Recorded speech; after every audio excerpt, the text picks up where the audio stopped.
घर पे आईफोन पे फिल्म शूट कर रहा है, तेरे पास डीएसएलआर है, लेकिन अरे देख ना वो शूट कर रहा है, मैं कुछ नहीं कर रहा ब्रो। Right. तो चूतिया तू है ना।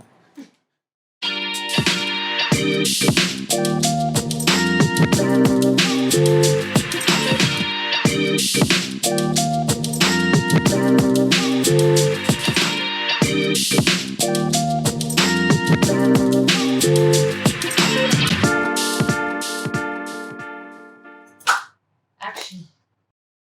Yeah. So, you were talking about these few projects. So, what are you currently doing in I'm right life? now just going on flow on 12th of August with this new film I'm starting. It's a film called Haddi. It's a first time director. It's an interesting script. Nawaz is playing uh, the lead character. So yeah, that's my latest project. It's a quick film in number of days. Trying to wrap it up in about good 35, 38 days.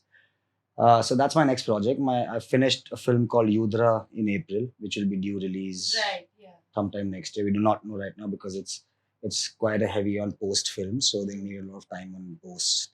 And again, nowadays with the way cinemas and COVID and everything is working, there's a lot of backup lineup left. So we do not know but yeah. So hopefully next year I'll have two releases. The one that I'm gonna go on floor right now with and Yudra. Yeah. So. And since you're talking about this script, which is a first-time director, and it's a very short duration. So, what is your idea? What is it that you take into consideration while selecting a project as a cinemat? Uh, I think two outmost important and one after the other in preference would be the script first, Right. and second would be the director, he or she, whosoever is directing, because those are the two things that as a cinematographer you need to closely associate yourself to.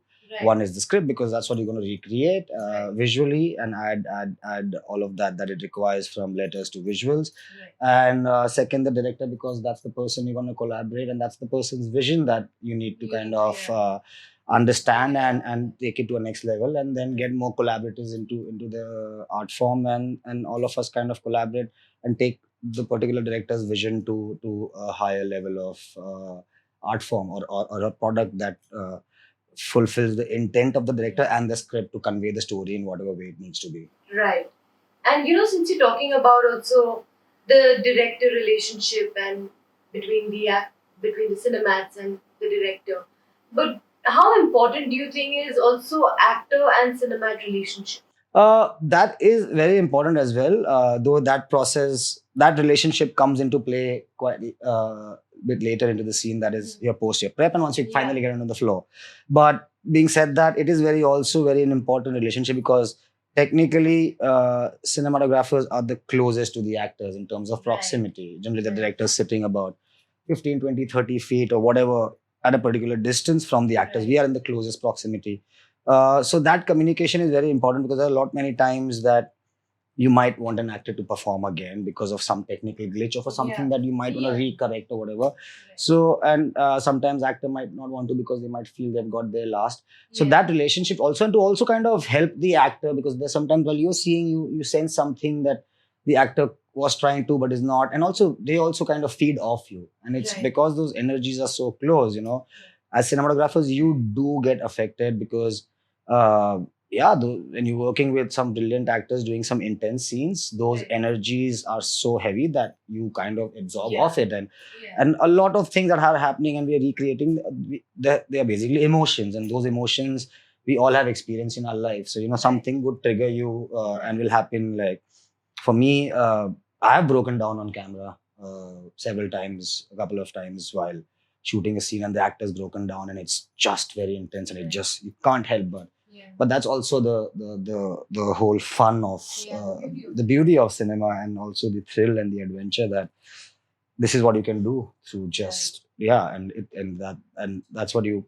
want to do, that it can translate to many more, and give everyone their own journeys or their own experience that they want to take out of it.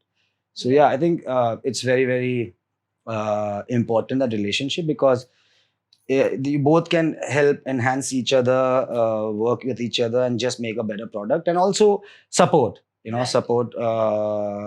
They rely a lot on the cinematographers, the actors, because one, they always want to look good. Secondly, they want to be also having someone then that can be their critique. And we are one of the closest, and we are also one of the people who are involved in the process technically as well as emotionally.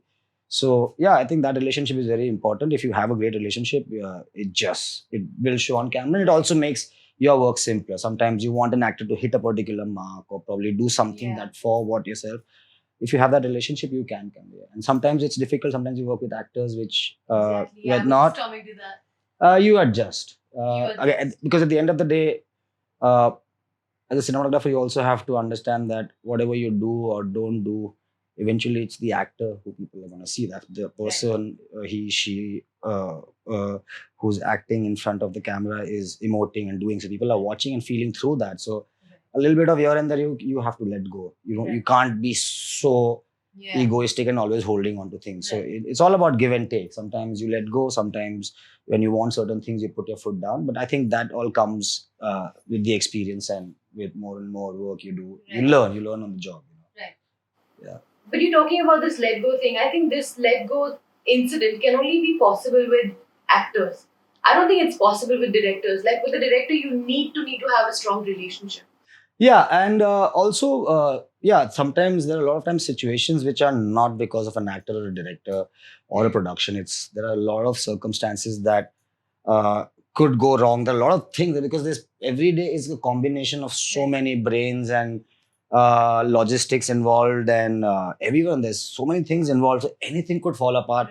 And eventually, you work as a team. So if some part of your body is broken, your entire body gets together to get it together to make yourself to get to A to B. So that's what we do. If it falls back, sometimes you might have to help the other department. Sometimes your department might need certain help and support, and you might need other departments to kind of adjust or whatever. So I think that's the part of the process that let go. I think everyone does. Sometimes director wants certain things, but it cannot be production wise possible, or sometimes the studios might not want that. Sometimes the actor doesn't want to do it, so they also let go. But I think eventually everyone who's on the board, they all understand that they have to do this at some point of time, and everyone does this for the betterment of the film. So and we all are humans and we all make mistakes, so it's all right. But eventually I think that's the fun about that's the magic of crews, that they just somehow get together. It's like, I don't know from where they get the power, from where they get what. Eventually, after all those fights, hassles, ego clashes, people do shed it off and come back. And that's also the learning, because every film you shed off something, you take something. You will leave a certain part of you to a film because you're so emotionally and physically and time wise consumed by it, and it will affect you, and you will give a certain part of you. So you also uh, that's what I also feel, that you're as good as your last work, and you also evolve with every work of yours. As you are a different person, you're not changed. I would say you've evolved, you've grown, you've learned, you've unlearned. Because growing is not only about learning, there's a lot about unlearning also, of shedding certain layers and exploring, because you as an artist need to be open to a lot of experiences to take with as much openness. Then only can you be able to kind of hand it over to many other people in a more controlled manner, and the effect and cause. So that, as an art, I think every artist, you basically need to be sensitive, and I think people who are sensitive in a certain way are the people who are the artist. And, yeah. And like, these are all struggles. Like, you go through while doing a film, that you might have a lot of creative conflicts, right? Are there any times where you've had these creative conflicts with the director? Oh yeah, every film. Every film. Because if there's no conflict, then you're not growing. If you're just being a yes boss, yes sir, then what's the thing? Because that director also, and directors live with a film more than we do. Like there are times when they've lived with the film for 6 years, 5 years, 3 years. So they have their view, and then sometimes they do get stuck in that. That's what a writer's block or a creative block happens. So, and it's all about personality. Sometimes it's a rigid personality. Maybe it's a stronger wall that you need to bang, but you need to break it, because that shaking the other person also needs. At that point of time, that person might not need. And there are times when the other person doesn't. And that's the collaboration gone wrong. And that will affect on the screen. You will see that effect. I've been on projects where the director DOP just went north-south and refused to talk for 15 days. And the first AD was communicating in the same room.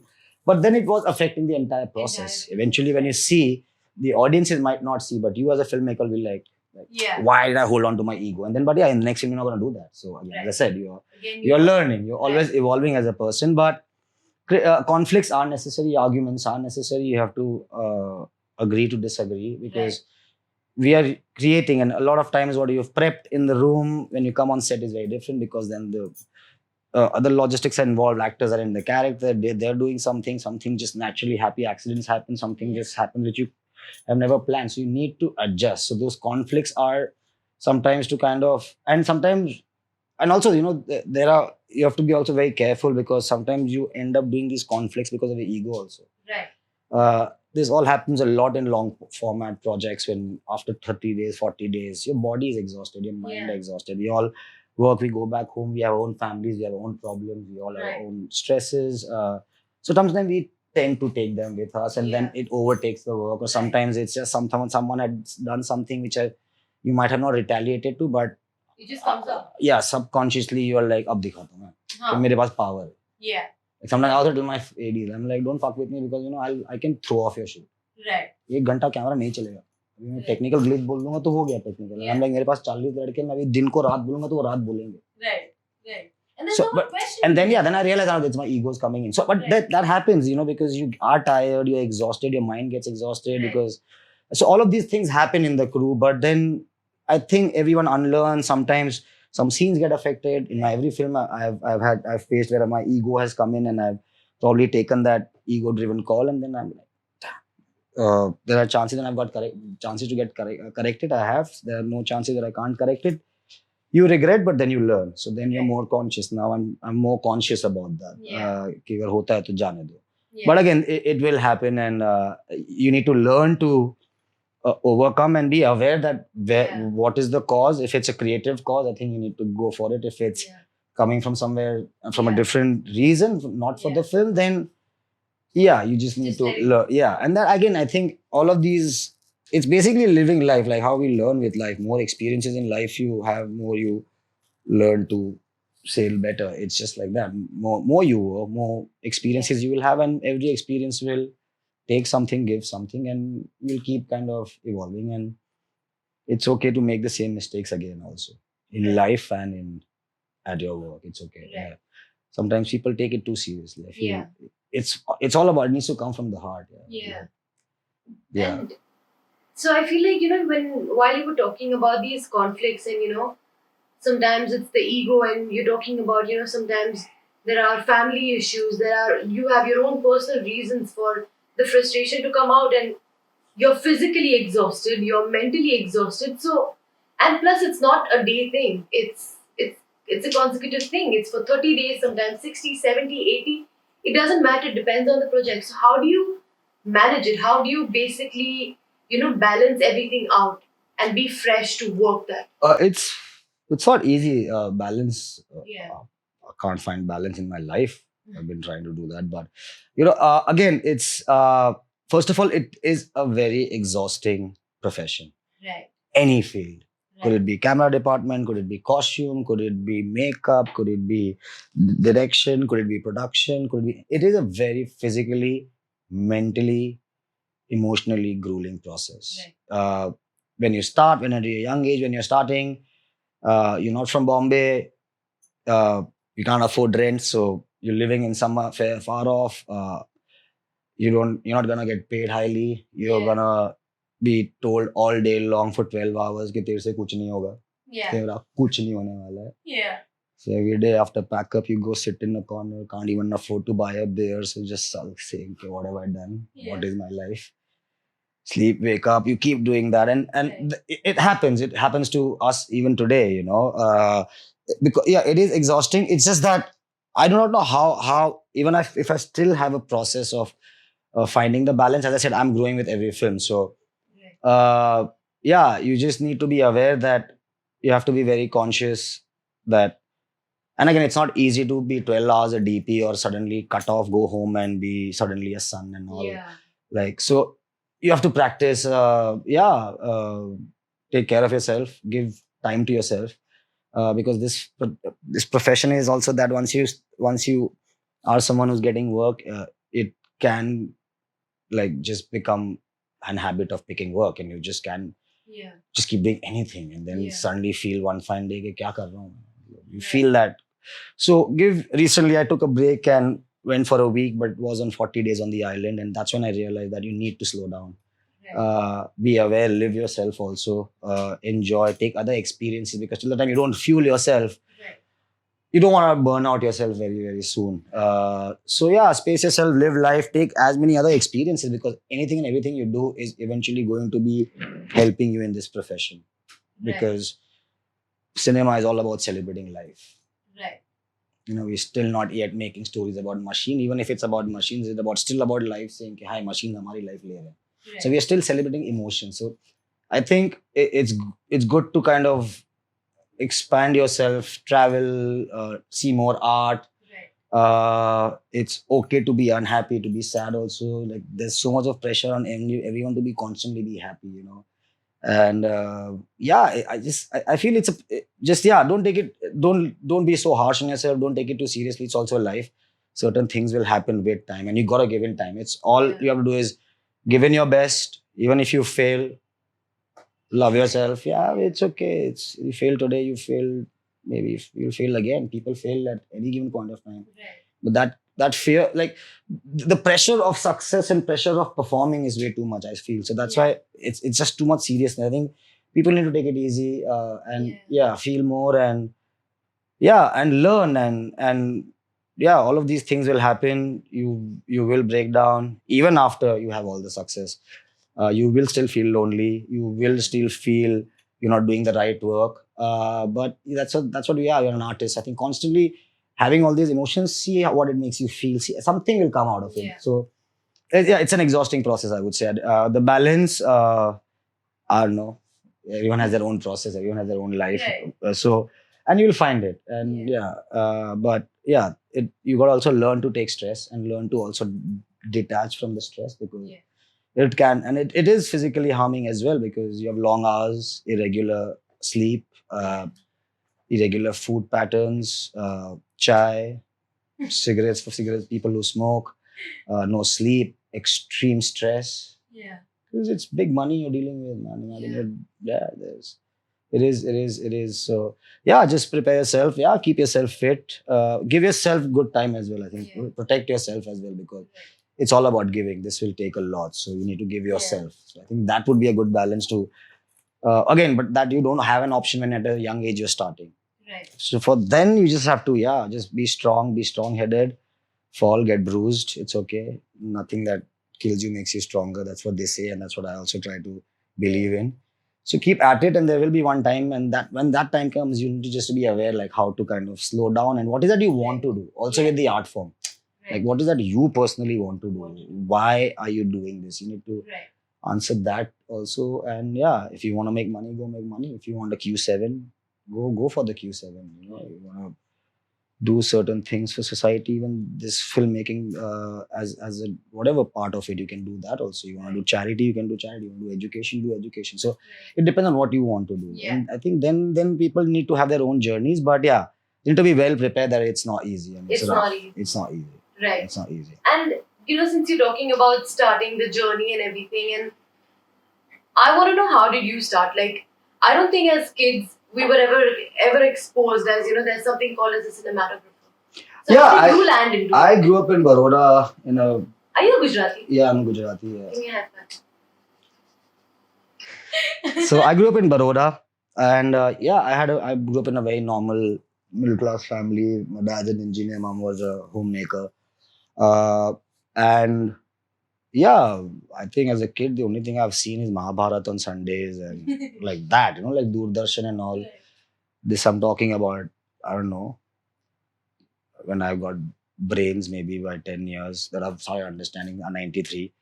So yeah, I wasn't very sure. After my 12th, I was like, I don't want to go to like a And before that in my life, I was highly epileptic. So there's one big chapter at a young age I had that. So which had kind of certain notions about me for myself. So I was like, anyways, eventually I was not very sure if I want to do these 9 to 6 or even if I can read because I think I was dyslexic or still am. And all of that, I was not very sure. So I applied for art school in Baroda. But then my sister was studying in Delhi. So I was like, I also want to live in hostel. So I went to Delhi. I was very unclear. I gave exams for all kind of things. Eventually, I joined my art school in Baroda in art history and aesthetics. Did that for a year, quit that, came to Bombay to study BMM. I was like, wow, got overwhelmed by Bombay in 3 months. And then I was like, BMM was teaching me economics and something else. I'm like, इसमें कुछ media नहीं है. When I was like, my art school was cooler. Went back to my art school, kind of really pleaded to get back, not repeat the first and go into the second year because it's a 4 year course. I finished my art school and my third year, again, I followed my sister because she had got into, after her grad and post grad, had got into production side of filming. And so I was like, I also want to do this or whatever. She's like, why are you always following me? You're trying to do what I do. And I'm like, you're my elder sister. You're supposed to be a mentor. She's like, whatever. So yeah, I randomly got a meeting fixed with the, and at this point of time, I have no clue of filmmaking. I didn't even know if I wanted to be a filmmaker. But I was like, it looked something that, yeah, I don't know what it looked like, but it just sounded like it's not 9 to 6 office. It's not an MBA, BBA. Right. And from a kid from Baroda back in the day, I was like, wow, this is so cool. And I had no clue if I'd be able to do it also. I got a meeting. I went and met the EP, just faffed around for longest. So I started in Rande Basanti as a set PA and then worked as an AD for some years. We did production. And then after almost 4.5 years of working between AD and production, I decided to move to camera because in those 3.5, 4 years of being on set, I saw the camera department. I saw what they do. You can't understand because it's all celluloid and they're throwing jargons and numbers. It was just too cool. It was just like those equipments were cool. This department boys hanging, the grips boys were like, I was like, ye karna hai. And I think personally, I also enjoyed the physical labor involved in it. Right. So I was like, and as an AD, I was like, I can't read and write a story. So I was like, direct to nahi payega. So basically, and I'm like, ye to nahi karna zindagi bhar. Knowing anything. Yeah, AD, I was just doing hamali. Just like that. You didn't figure it out what you wanted. See, as a second, third AD, you just have to follow orders and make things happen. Yeah. You know? And that is again, it's being an AD. A lot of people think it's all about direction. There's nothing about direction being an AD. It's all about production, logistics, administration, people handling. It's a lot of all of that. This is a disclaimer. Yeah, a lot of all of that. So and I think I'm thankful that I did those days as AD production because now when I sit on camera, that experience really helps me to also because I can not only think about my department and one thing and execute the day. There's a lot of other so because of my experience in all of those days of working in Amazing Race as production and couple of films as an AD I've worked with. I think it helps me take certain decisions better, at least for what I think it is. Right. But yeah, it really helps. And as I said, anything you do, any kind of work is eventually going to be helpful in the field you do because camera is not only about lighting and camera. Right. It's all about having 30 light boys lighting according to you, you need to use their advantages, you need to involve them also because for me at least, I think those boys have been working for 15, 20 years doing the same thing. So they probably might know more than me. Yeah. You know. So these are times when you have to also let go of yourself, accept. You have to give orders. You have an entire crew waiting on you. So it's a lot of people handling, administration, time management, logistics, problem solving, ego handling, maybe yours or others. Yeah. So yeah, you have to be mindful of a lot of things. And then it's finally, you get to do what you do, which is camera, lights, and make the film. So I think all of these parts of the job you get experiences from life, from normal living life. You understand time management, and then it's how you yourself take all these experiences and put them into your own work experience. And again, I said that will grow with every project.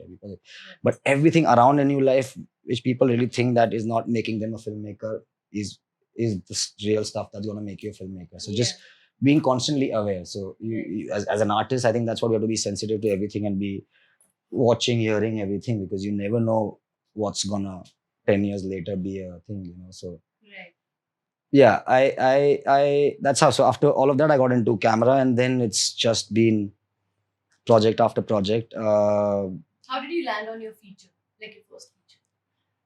My first feature was Raman Raghav. So before that, I was supposed to do one more feature, but that didn't really happen. And then I was kind of not getting much ad work also. And I'd done some short film for this Ahmed. He was in Bombay then. Now he doesn't. He's now lives in UK. He'd done a short film, and Kalki and Monica and Gulshan were acting in it. And that film somewhere Anurag had seen. So he had kind of just inquired. And then he was doing a short film, which was a part of a project for Viacom 18, which was about, I think, 7 directors from 7 countries, 7 films with the same subject, whatever. And that, uh, uh, actually, a friend of mine, Swapnil Sonamne, was going to shoot the film, but he had some emergency that he had to attend to. So I think he suggested my name also. And then Anurag also had remembered seeing that film.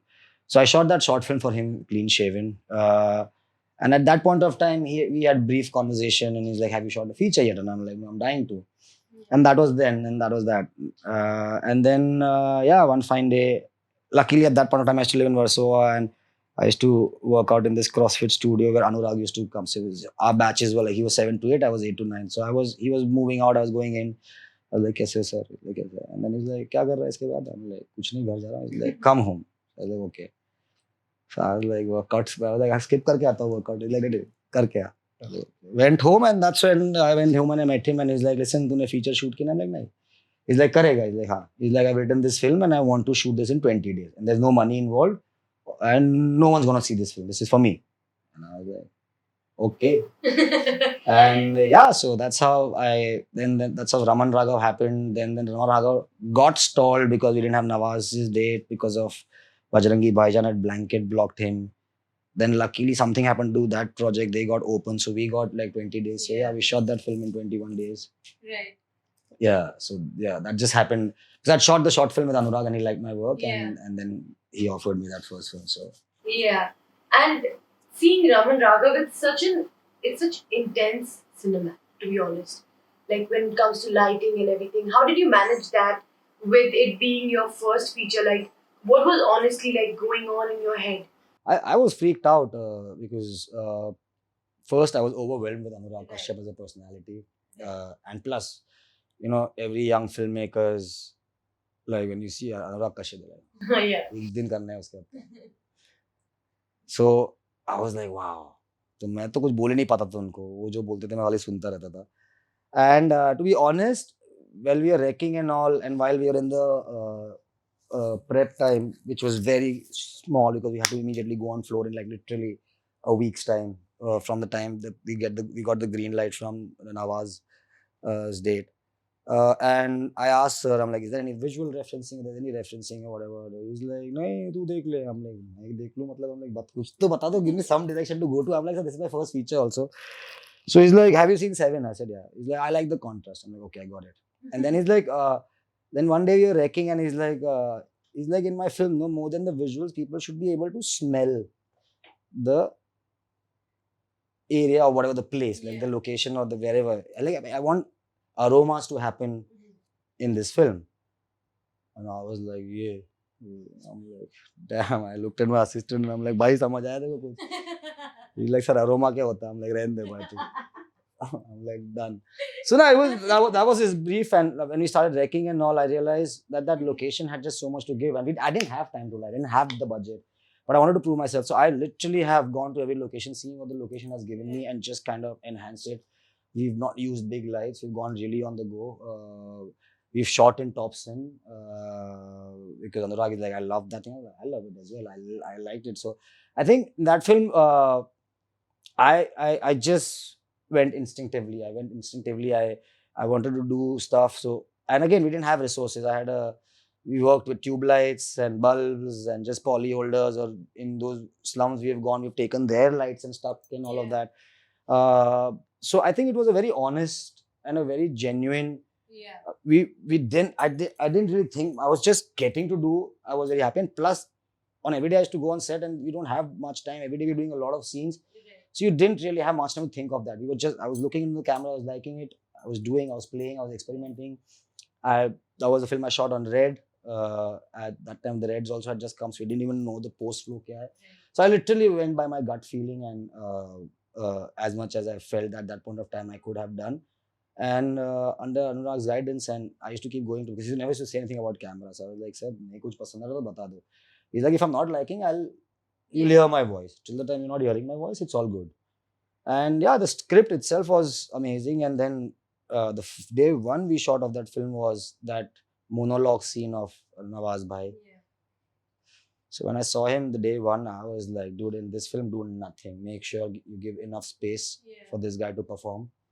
And that's it for me. So I was just making sure I was following Raghav and not really getting overwhelmed by Raman Raman, and not thinking about Nawaz and his performances.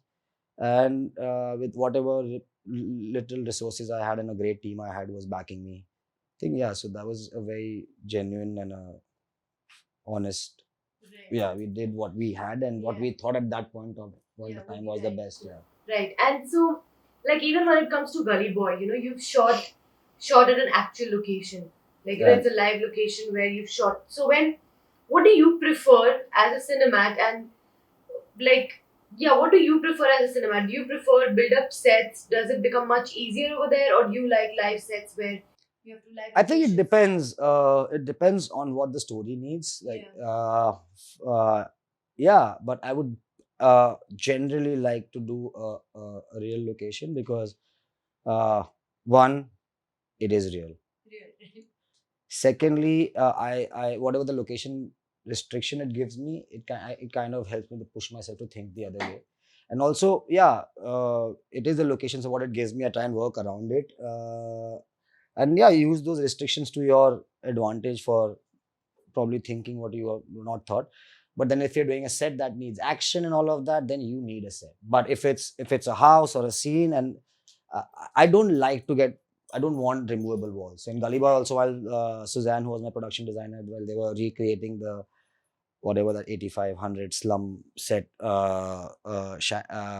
room slum set, and we are doing Murad's house basic design, and she had mapped and we're working on the blocks. And so she was like, do you need any walls to move around so you can get enough depth? And I was like, I don't want to. I want the actors to feel that thing, and I'll adjust my camera accordingly. We don't need to have space for camera to go in every angle. I'm like, jahan pe nahi ja sakta, main nahi ja sakta. And so I wanted to use that because I wanted the actors to feel that also, because at the end of the day, it's them who need to feel and do. For me, I just need to kind of make sure whatever they're doing is coming out right. And if I'm adding something from camera, I have enough space and motor and logic for me to add to it. So I prefer real locations. I generally prefer real locations. I haven't done a film yet in my life, which is a film that would require set pieces. And again, it depends on it depends on the film. But if it's I would prefer real locations. Real locations. And as you said that you were asking Anurag for references, that what do you want, and when someone gives you a reference and you're trying to understand this the reference, and you're trying to recreate from that reference, do you still call it your art? Like, I'm not telling you, but as a cinemat, does the cinemat call it his art, or no? When you just pick it out from the reference and you try to recreate that. I don't know how seriously do you take those references also, unless and until the director is saying very, very particular. Because when you talk generally in feature films and all, very rarely a director would come say this is a reference of a scene that we need to make it look like that. Again, the director would do that if there's a story and a logic behind it. But generally, it's more about the mood. You can't really pinpoint at one frame, and I personally don't like to do that also. So when even certain times, directors are like, send me some references from your set. So I'm like, but I do not know how can I send you.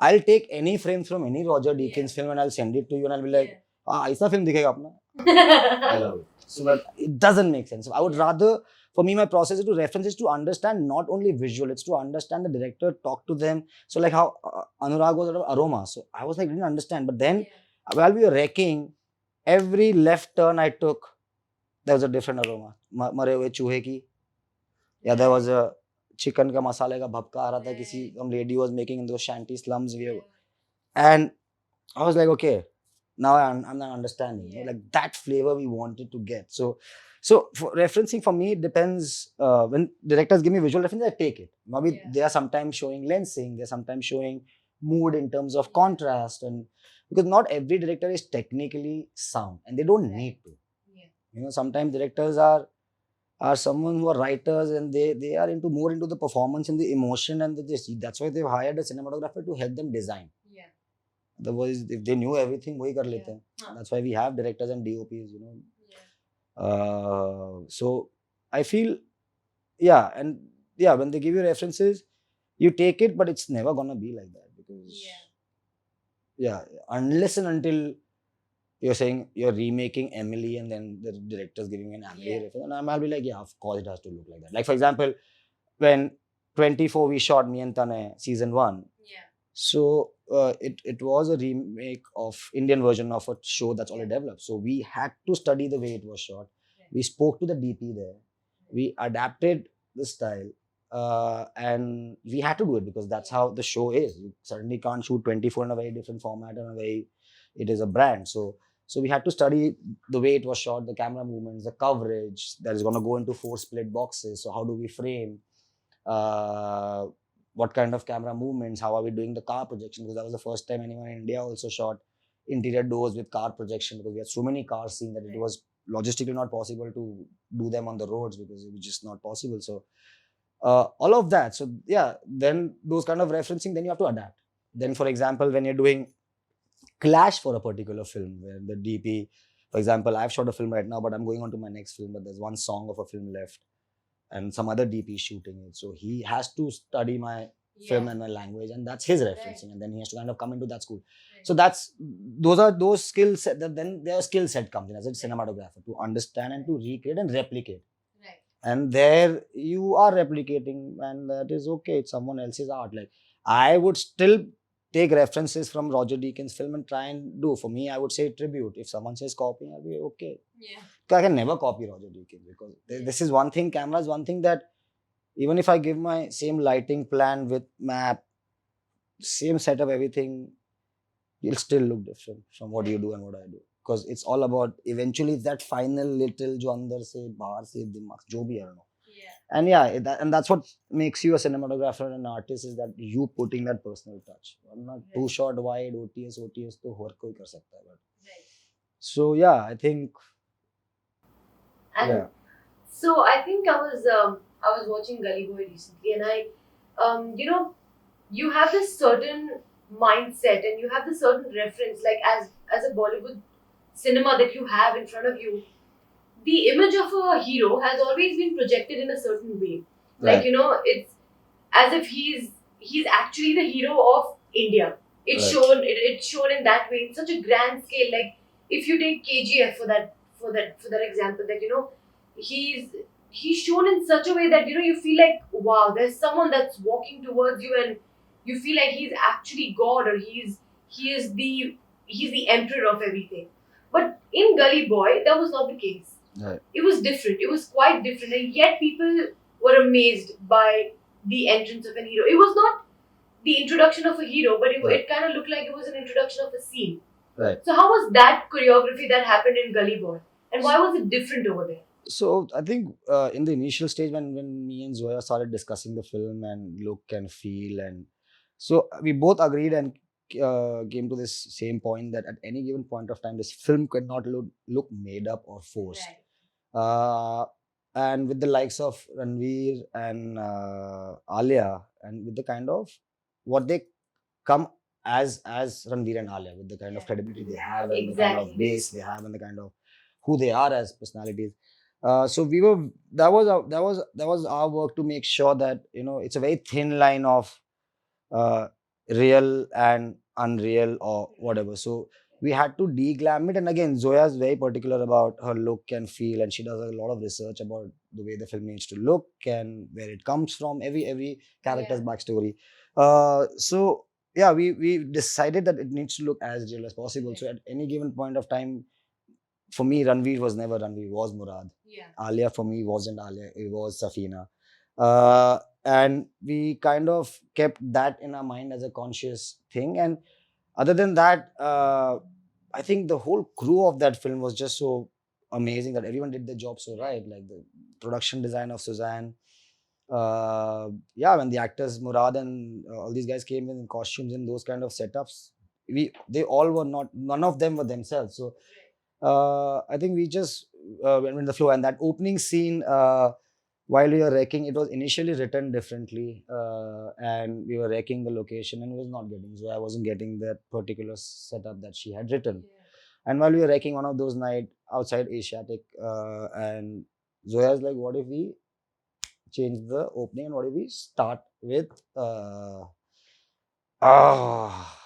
can I forget his name? What is Vijay's character name? Yeah, Varma Razni, sorry. What is his character name? See. Anyways, so yeah, Vijay's character. So she said, I've got an idea. She's like, I want to use this. I love these lanes. And this is like Bombay. This is like, I said, for sure. So that's when she kind of came up with the idea that, listen, I just want the camera to open up, start walking, and then this baby sound comes. And then we follow him. We follow. He comes to a journey. We see the other two guys standing there, and they continue the scene. That was then the scene was written. Just the opening bit of earlier, it was a coffee shop where Murad and the other guy are standing, and you open the film on both of that. The earlier the film was like that, we opening on Ranveer. Yeah. But like, yeah, normal, just maybe two guys, two shots staring at something. Counter was you see this fancy coffee being made, and these two people, this 350 का ऐसा froth वॉथ में मस्त photo वोटो बनाया वाला coffee, तो खाली घूर के देख रहे कि भाई ये क्या जिंदगी, ऐसी कॉफी भी होती है. That's when Vijay's character enters saying, hey, चलते काम पे लगते. But we couldn't find that the way everything had to work. So that's when Zoya rewrote the scene. And of course, while we started performing, and we came to that shot of Vijay coming frontal and then these two guys. And of course, like, I didn't want the focus to shift, but I just went to Zoe just to, and she also just to pull her leg, and I was like, Zoe, so when Ranveer starts walking, we'll pull the focus on her. And she's like, no chance. And I was like, thankfully, yes. But that was so powerful. It was just, it was so powerful. And it really helps the scene that comes later on between Vijay and Ranveer. Right. You know, like their power dynamics and all everything. So, yeah, it was a bold move to open your film, and but that's Zoya for you, man. I think she's one of the finest directors. She's fantastic. She has got amazing skills, and yeah, she's a great filmmaker. So that credit completely goes to Zoya. That was completely her. Yeah, I think that pretty much changed it. And you know, I think if you think about it, I want to understand your perspective on box office. Like, let's say box office does really well and everything's fine and it's okay. It doesn't, like, if people ask you, you're probably like, I don't care. But in terms of name, if you think about it today, people are, you know, investing, or people are trying to understand more, and they're trying to learn more about who are actually behind the camera, because I think of certain box offices that these films have hit. So do you think that as a cinemat or as an editor, just people who are behind... None of the films I have done has hit anything on the hot box. Hot box. But Gully Boy did. No, we didn't make money. We made 120 or something. Different, right? It was something that stood out. Money is 300. Akshay Kumar makes money. Akshay Kumar, Salman Khan, they make money. It's not. I'm not talking in terms of money, but even in terms of name, and even in terms of, like, you know, recognition. It does add up. It does make you a brand. It does, like, for me, no one knew me till Gully Boy came. Exactly. So yeah, I think it's around thing in any field. If you do good, you will get the recognition, and then it also comes a responsibility. Right. Then people are gonna keep an eye on you and be like, moment next time you do not live up to their expectations, they are gonna shit you out. Right. It's audience, and you cannot feel bad about it, and that's what it is. You are making an art form for masses, so you can't please everyone. Exactly. You got to please yourself. You need to enjoy what you do and also believe in what you do. Right. So for me, I post Gully Boy after understanding the impact that a film can have on people, because the kind of response I got, the kind of messages on Instagram to WhatsApp to till now in places I go, and how people just say that a particular scene just moved them so much in a particular way. So for me, after Gully Boy, I realized the impact that it has, and I have as an artist, and my as social responsibility as an artist, uh, uh, that I kind of got more aware of. So post that, I'm consciously aware of what kind of cinema do I pick up and what kind of films I want to say. Things I do not wouldn't say believe, but things I do not support, things I don't back, things I don't think need to be told right now or they have been done to death. I do not want to do it. I would rather want to say a story which can, through this medium, I'm able to reach, either help, entertain, educate, empower, influence. I don't know, like whatever, and for me, that is the intent of the selecting the kind of work I do. Is there an impact? Can I make an impact? Is the story that is being told, is that something I believe in? Is that something I feel that needs to be said? So because of Gully Boy and because of me now, yes, now I do have like that, oh, Jay Oza, if comes on this board, it'll just help the film. So uh, but then it's more than them thinking as a brand. It's the responsibility you have, because there's your name's already out there and people really expect a lot out of you. But again, that cannot be the pressure, because you're not doing stuff to satisfy them. All this while it worked because I was doing it because I enjoyed it, and so I need to be aware of that and consciously remind myself that I'm not making films for those people who liked Gully Boy the way it was shot, because Tufan cannot be shot like Gully Boy. Yudra cannot be shot like Gully Boy, and I cannot be the same DP of Gully Boy. I need to change. I am changing, so it's okay if any of my films don't work next time. It's all right. And the thing is that for me, it also I get a little uh, uncomfortable when someone feels यार कैसी थी film? अरे यार समझ नहीं है लेकिन it looked very good. Then my work has failed. Like then my work is maybe overstanding or overpowering. It is not merging with the film. So then like what that for me is not really a compliment. That for me is something to go back and see, okay, why was it like, what is it like, so yeah. And yeah, after Gully Boy, Tufan came. Tufan needed its own kind of treatment. It needed its own kind of thing. So I did what I did. But yeah, I think you as an artist have to be honest to yourself and be aware, because then these expectations of people, if you start fulfilling to every expectation, then you're not doing what you're doing, and then it eventually will lag, or you will find your thing where you're like, I'm not happy, I'm not enjoying this. And that can also be a journey. Then you'll take a break, you'll do something. That's also evolution. I think everyone has their own little process. But yeah, you have to be aware that these expectations, when they build up, you have to understand it's not your responsibility. Their expectations are not your responsibility. You need to be honest to the film, to the story, to the script, to the performance, to your idea of what that power of that piece is. And yeah, if some don't like, they don't like, Right. So yeah. And wrapping this up now, that I so you've learned so much by doing these films, and even I think this that you just spoke about, that how you need to like grow, and you're not supposed to take their expectation on your shoulders, right?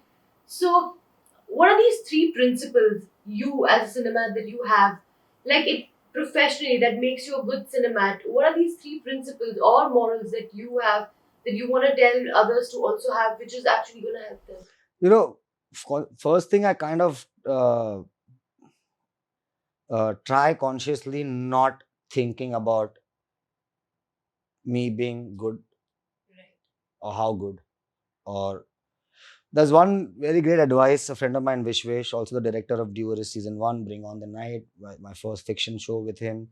And a very dear friend had told me very early when we were shooting Duelist, I think somewhere, or either was Bring on the Night. And he sat me on, we were chilling after pack up, and he was like, ओजा तू जाएगा, कुछ तो करेगा life में, जाएगा, लेकिन is like एक चीज याद रखना है, is like bro be deaf to applause. And at that point of time I didn't even think, मतलब नो, कि मतलब वो क्या बोल रहा है. लाइक 26 में मैंने कभी नहीं सोचा था कि मैं 38 का होऊंगा या 40 का होऊंगा. So I was like, yeah, but that be deaf to applause somehow stayed with me. And Yeah, after Gully Boy, the applause was insane, and it does kind of take you a little, drift you away from your feet can float a bit or a lot, depending on how much you allow them to float. So I constantly try and be deaf to applause because it can take you, it can, matlab, it can be overwhelming and it can drift you away. And it is okay to be drifted also. I got drifted, it's okay, but you have to come back. But I say, so that's one thing I try and stick by कि एक बार काम कर लिया अभी उस पे कितनी ताली और गाली पड़ रही है, now I can't do anything because वो तो मैंने कर लिया. गाली देनी है तो पहले आके दे देते ना, जब मैं कर रहा था.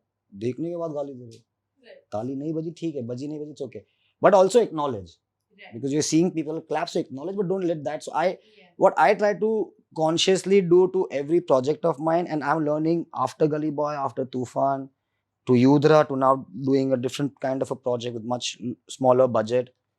I'm kind of now constantly reminding myself to unlearn and think of how I shot Raman Raghav. I cannot go from a setup of a Yudra scale or a Tufan scale and expect the same things from everyone and everything, or the process. The process is going to be different. This is completely being shot in a different city. It's going to be a different experience for me. I've done all my last films in Bombay. I've been a particular way. So I'll have to probably find a new process in this. So yeah, always be open. Always be open to everything, open to learning, unlearning. Unlearning is very, very important, because uh, yeah, if you keep doing what you know, then yeah, you need to unlearn or maybe push yourself, push your boundaries. But be honest to yourself, be genuine, to at least to yourself of why you're doing it. Find the reason and the logic of what you're doing, why you're doing. And other than that is also just, yeah, don't take it too seriously. Have fun because you have to enjoy this. You have to enjoy this process. Enjoy the experience, enjoy the journey. Destination, fame, success uh, uh, is always not. If it is your final destination, dream for it, go for it. But yeah, even after getting there, it's nothing will change because it's still the same. Everything will remain the same. So I feel as a person grow, as an artist grow, as and be honest to yourself and say the stories you believe in, say the stories you want to say. And yeah, don't take life too seriously, man. Just live it, enjoy it, and yeah, be kind to yourself. Be kind to people around you. Be kind to yourself, and have fun. Yeah, need to have fun because this is something that if you do not enjoy, it becomes a very difficult process to do. Because as I said, it's exhausting, it's challenging, it's all of that. But at the end of the day, when you finally see your film on on a big screen, it's like wow, and you see those smiles on people's faces, or tears on people's faces, or fear on thing, and it's very, very rewarding. It's extremely rewarding, and I think yeah, for me that I just, and also for me I really, really enjoy the whole process of making a film because while I'm making a film, I'm not really worried about ये hit होगी, flop होगी, box office का release कब है, मेरे career में कब आएगी, मेरे को आईफा मिलेगा, नहीं मिलेगा, वो सब मैं सोचता I enjoy because there's so imagine the kind of madness that goes on a set. It's beautiful. People from all walks of life, from person living in the furthermost slum in Virar से अपना नेपेंसी road पे Q7 में आने वाली जनता सब एक साथ एक जगह पे आते हैं एक कॉल टाइम पे, and through the day how they all merge. It's beautiful. You learn so much. There's a guy who makes chai. You learn so much from him. There's light dadas, pot dadas. It's setting dadas. There's so much to learn from everyone. There's so much of life.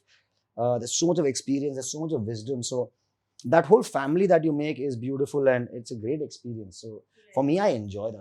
I love going on set, and I don't know if I make stupid stories when I'm shooting because why not? I like to celebrate the people behind because कोई नहीं पहचानता उनको, but and they love it with so much of heart. That's what I sometimes see कि मतलब 2000 मिल रहा है एक आदमी को, but कितना दिल से, मतलब इतनी बड़ी मुस्कान 16 घंटे हमाली करने के बाद वो Q7 वाले के पास नहीं है. जो महीने का 6 लाख लेके जा रहा है वो बोलेगा so tired, really tired, a long day. और वहीं पे जिसको 2000 मिल रहा है वैसे पेटी लेके सर कल, and I'm like fuck dude, like. So yeah, there's a lot to think about it. There's a lot because again, it's a human process. So human errors, human emotions, all of that is there. So I think it's a great profession, great energy, and hoping to make some great cinema and hoping that India as a filming community as and filmmakers and cinema makers, I think more and more of us go out hopefully and represent India on a more international platform. And I think we have the best talent. It's about time and the right kind of support. And yeah, we need to be out there in the top list, and we have it, and so we will get there. So yeah, I think it's great time. COVID has hindered a little bit, but cinemas, we'll see. We'll go through this tough time. We'll see some fun times. Yeah. I mean, I can't even begin to explain how amazing this has been, honestly. Like, Thank you. I'm not a cinemat. I don't know anything. I don't know I don't know C of cinemat. But I've just learned so much from you, and I don't know how much you're gonna actually, just motivate people and inspire people, because this is what they need. Really need to hear. And Yeah, that's what I said. Right now, the thing is, honestly. yeah, and I think there's a lot of pressure right now on the kids, and again, it's all this internet, man. It's no one is thinking about their life. People are stressing about their life, looking at कितना अच्छा है उसका life. Right. वो घर पे iPhone पे film shoot कर रहा है, तेरे पास डीएसएलआर है, लेकिन अरे देखना वो शूट कर रहा है, मैं कुछ नहीं कर रहा bro. Right. चूतिया तू है ना. So I think it's that. So I think, and there's a lot of pressure of performing, success, and there's a lot of pressure of doing good work. Like, why are we going into a project thinking it's good or bad? You do what you think is the project. Right. Its fate is its fate. So my question to you was, if I'm getting into cinematography and I'm going first time on set to assist someone, what particular skill set should I already have, and what kind of mindset should I go with? Skill set, if you have any skill set, it's going to be an added advantage. But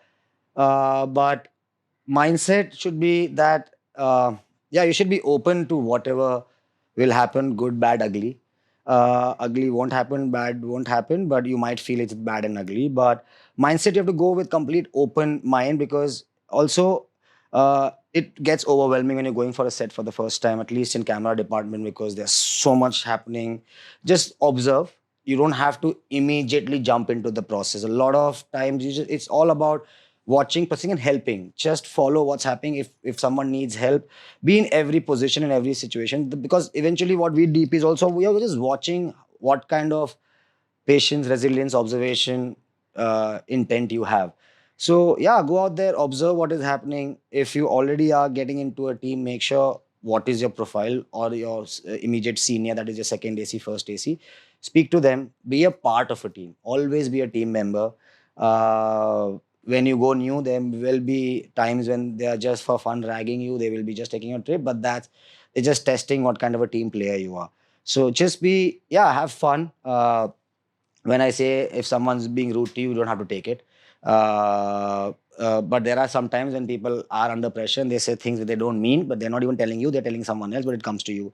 So all of these things will happen, but just be open, be be proactive. No one's gonna come and tell you what to do. So सामने से जाके go ask people if they need help. Sometimes they'll be like, अरे बीच में आ रहे, side में आ रहे. There's nothing to feel bad, because it is how it is. It's all about, a lot of stuff is happening. So more and more you observe, keep your eyes, ears open.